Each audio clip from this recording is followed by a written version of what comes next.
أهلا بيكم في حلقة جديدة من بودكاست خطواتي. عنوان حلقتنا النهاردة إزاي تعيش مبسوط. مبسوط يعني سعيد، فرحان، مفيش هموم، مفيش مشاكل. أجي آخر الليل أنام وأنا مرتاح، مش شاغل دماغي بأي حاجة غير إن أنا أكون مبسوط. هيجي واحد وينط ويقول لي السعادة في الفلوس.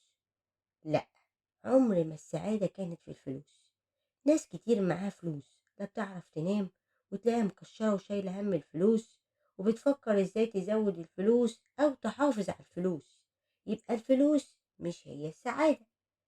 السعادة مش متركزة على حاجة واحدة. يعني مثلا أكلة حلوة مش هي اللي هتسعدك، حتى هتبقى مبسوط سعادة مؤقتة وبعد كده ترجع تتنكد تاني. عشان كده بقولك إن السعادة عايزة حاجات ياما، مش حاجة واحدة. يعني مش حاجة واحدة هي اللي هتبسطني. تيجي واحدة تقولك أنا سعادتي إن أنا أتجوز الشخص الفلاني، وبعد ما تتجوزوا يحصل مشاكل وتكتشف إن ده مش هو سر السعادة. السعادة سرها بينبع منك انت. السعادة جواك انت الوحيد اللي تقدر تسعد نفسك. تعالوا بقى نعرف ازاي نقدر نسعد نفسنا. ايه الحاجات اللي نعملها تخلينا سعداء؟ اول حاجة الكوميونتي اللي حواليك، العلاقات الاجتماعية اللي حواليك من اهل وصحاب. اتكلمنا كذا مرة ان انا لازم اختار اصدقائي بعناية، والكوميونتي اللي انا قاعد فيه بعناية، عشان ده بيأثر عليك. قالك ان في دراسة عملتها هارفارد بتقول ان العلاقات الكويسة او الجيدة بتخلي الانسان اكثر سعادة وصحة. ليه؟ لما انا اعيش وسط ناس كويسين ايجابيين، مريحين في التعامل، فانا نفسيا هبقى ايه؟ مبسوط وسعيد. تخيل انت كده رايح تقعد مع ناس بتفكر 100 مرة قبل ما تتكلم، اي تصرف هيترجم غلط، اي حركة هتعملها هتوصل رسالة معينة، فبتبقى متوتر. ولو سلام بقى لو قالوا لك كلمة تحرق دمك ممكن تبوظ لك اليوم كله، واحتمال كبير تبوظ السنة كلها وحياتك كلها. فإذا الناس اللي أنا باقعد وسطيهم بيأثّروا على سعادتي. يبقى أنا لمّا آجي أقعد وسط ناس لازم أختار الناس اللي هاقعد معاهم، ناس تكون أنا قاعد لا بافكّر أنا هاتكلّم أقول إيه، ولا أنا بافكّر في تصرفاتي، أنا قاعد براحتي. في ناس كده تقول لك إيه، أنا لمّا باقعد معاك بابقى براحتي.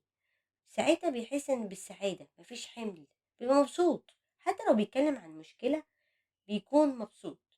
وما تقوليش في ناس مفروضة عليَّ، المفروض عليك زحزحه بعيد، اركنه. لإن السعادة بجد بتأثّر على الصحة، لإن دايمًا اربط الإنسان السعيد بصحته. فإذا أول حاجة هتخلّيني مبسوط هي العلاقات اللي حواليّا. تاني نقطة قال لك عليها في الدراسات عشان تعيش مبسوط، إن أنت يبقى عندك رضا داخلي. الرضا ده يعني إيه؟ الرضا يعني أنا مبسوط بالعيشة اللي عايشها. هتقولي دي عيشة عايشينها دي يا عم، دي عيشة زي الزفت معاك. أحيانا كتير بتقابلنا مشاكل ومش راضيين عن حياتنا، ولا راضيين عن شكلنا، ولا راضيين على اللي بيحصل و بس أحيانا بيبقى عندك رضا. أنا باكل وبشرب، قاعد تحت سقف بيت، أهلي كويسين، صحتي كويسة، وفي نفس الوقت أنا باشتغل على نفسي. يعني أنا مش عاجبني الوضع اللي أنا فيه، بس باشتغل على نفسي. يبقى عندي رضا بالوضع، مش رضا يعني أنا مُسَلَّم بالوضع. لأ، أنا أبقى عندي مبسوط باللي أنا فيه، لإن في حاجات كتيرة عندي مش موجودة عند ناس تانية، وده اللي هيخلّيك تحس بالرضا. روح المستشفى شوف قد إيه ناس عيانة، بُص في الشارع شوف الناس اللي بتاكل من الزبالة، في ناس مش لاقية اللقمة حرفيًا، في ناس حبايبها وقرايبها تعبانين ومش قادرين يساعدوهم. فأنت لازم تبُص على نُص الكوباية المليان في حياتك. أكيد في عندك حاجة حلوة مليانة، ما فيش حد حياته كلّها فاضية أو بايظة. فالرضا إن أنا أبُص على نُص الكوباية المليان وأبقى شاكر عليه، وفي نفس الوقت أنا مش عاجبني حالي بس هاشتغل عليه. أنا ما قُلتلكش الرضا إن أنت تستسلم لحالك، لأ، بس أنت ممكن تشعر بالرضا إزاي؟ اقعد مع نفسك قعدة كده مثلًا مرّة في الشهر، اكتب الحاجات الإيجابية اللي فيك، الحاجات الحلوة اللي فيك. ما أكيد أنت فيك حاجة حلوة، يعني مستحيل في حد 100% وحش. اكتب الحاجات الحلوة في ورقة، أو اكتبها على موبايلك، أو اكتبها في حتة تكون ظاهرة، وتبص لها كل فترة. هتكون ممتن أوي لنفسك، يعني إحساسك بالامتنان لنفسك والرضا عن نفسك هيخليك أحسن. يعني عامل زي إيه؟ عامل زي الوقود عشان العربية تتحرك.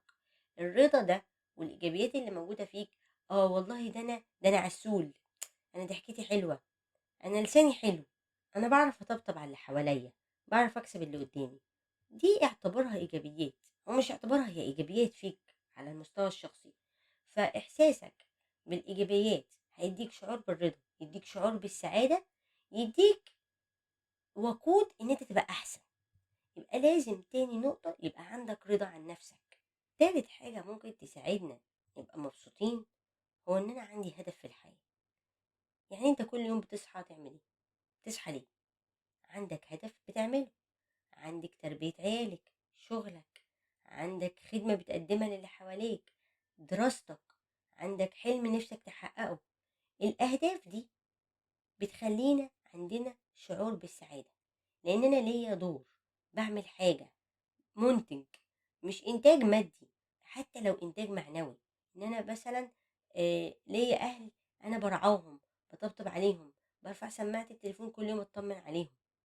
يبقى الهدف في الحياة بيخلي الإنسان يشعر بالسعادة لأنه ليه وجود.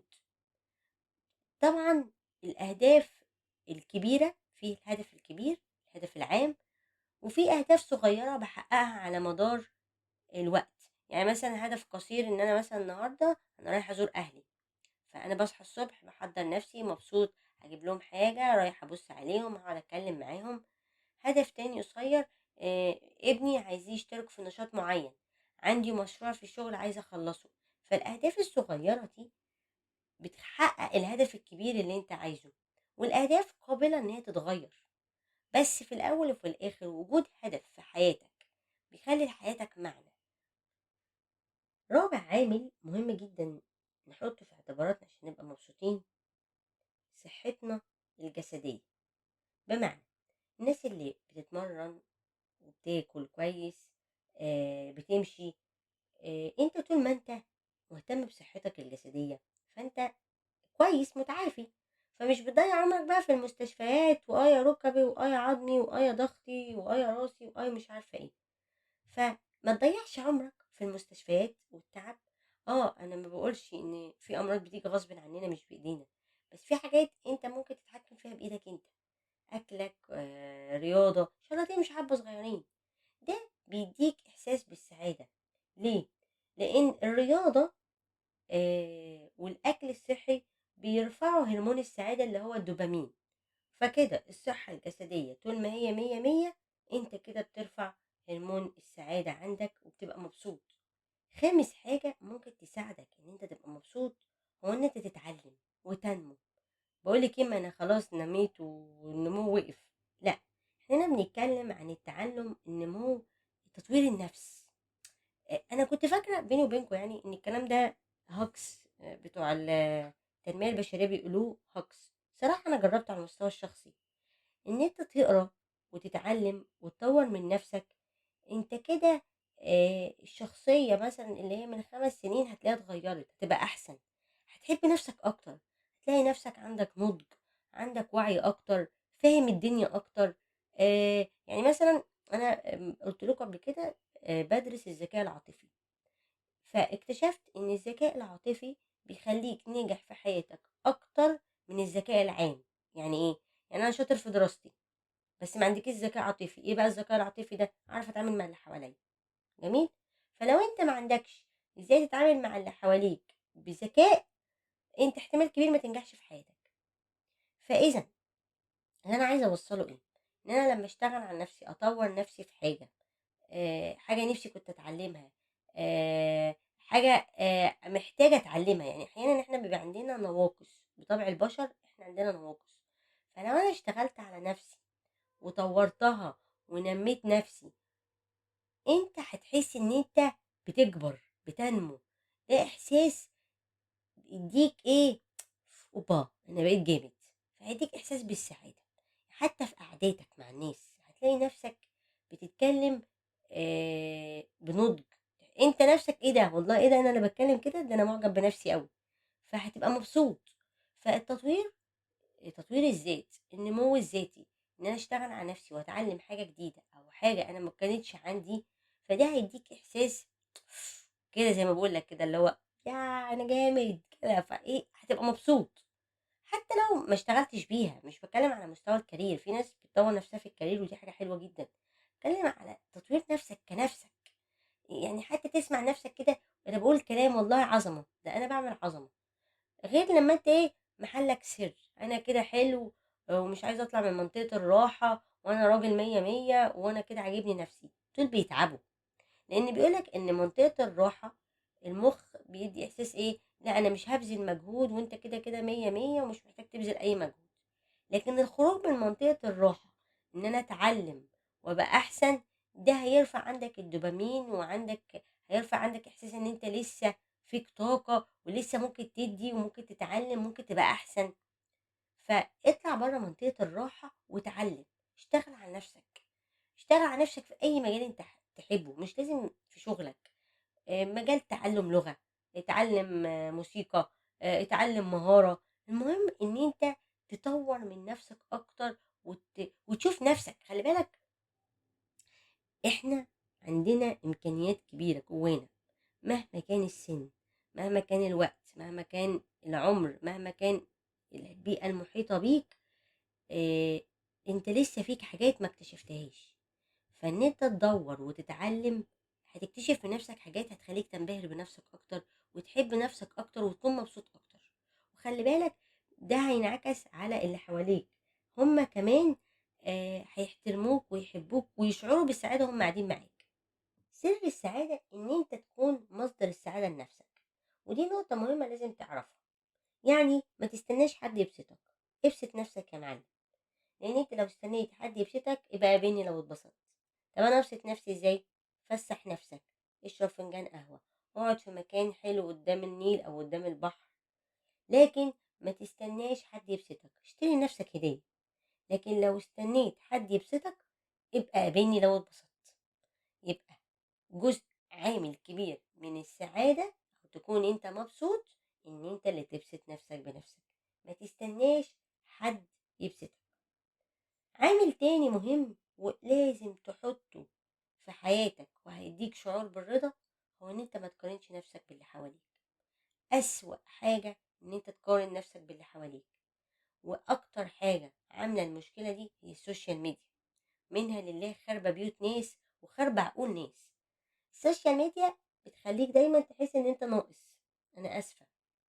فطول ما انت بتقارن نفسك باللي حواليك وبالسوشيال ميديا هتفضل مكتئب وتعيس. هقول لك على حاجة حلوة، ما فيش حد زي التاني، ما فيش حد حياته زي التاني، حتى اللي عايشين في بيت واحد حياتهم مش زي بعض، كل واحد ليه قصته، ليه ظروفه، ليه طريقة تفكيره، كل واحد عنده رحلة.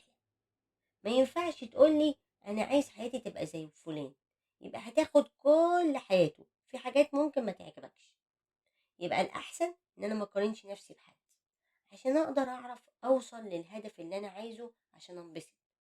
طول ما أنت شاغل نفسك بنفسك هتنبسط، طول ما انت شاغل نفسك باللي حواليك هتكتئب.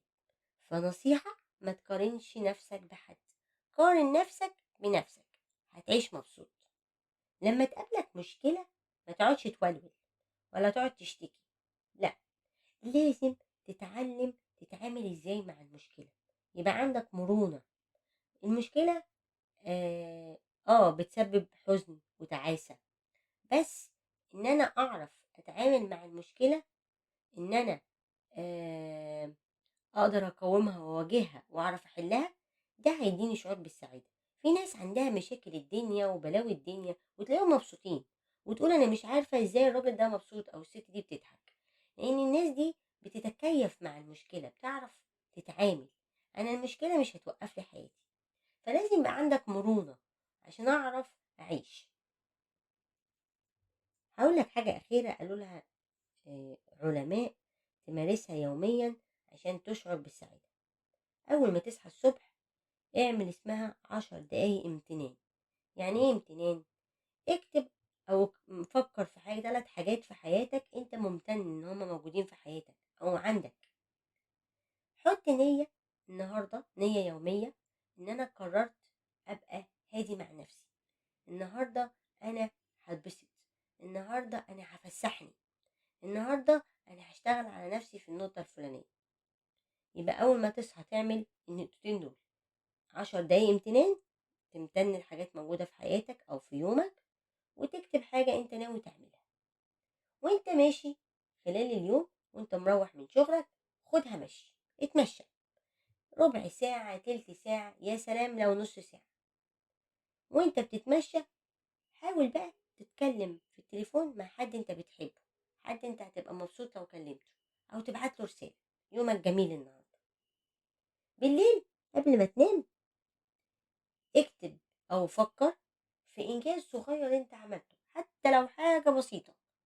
قد إيه هتحس بالسعادة لما تكتب إنجاز أنت عملته. بالليل لو تقدر بدل ما تمسك التليفون وتقعد تسكرول فيه ويجيلك اكتئاب من السوشيال ميديا، امسك كتاب اقراه. يا سلام بقى لو تسمع شوية موسيقى هاديين أو فيروز وأم كلثوم. يا سلام بقى لو أنت فنان بتعرف ترسم أو مؤلف كبير وبتعرف تكتب، اكتب، ارسم، اقرا، اسمع موسيقى، استمتع بالحياة. السوشيال ميديا زودت الكآبة، ابعد عنها. قبل ما تنام ب5 دقايق اعمل تمارين الاسترخاء، خد نفس عميق وطلع، نفس عميق وطلع. صدقوني الحياة بسيطة، الحياة مش مستاهلة، مش مستاهلة نكتئب ونزعل ويجيلنا أمراض ونموت صغيرين واحنا ما عملناش اللي نفسنا فيه. اتبسط وابسط نفسك، وصدقني لما تبسط نفسك هتلاقي اللي حواليك مبسوطين من غير ما تبذل أي مجهود. عيش مبسوط عشان الدنيا والعمر قصير.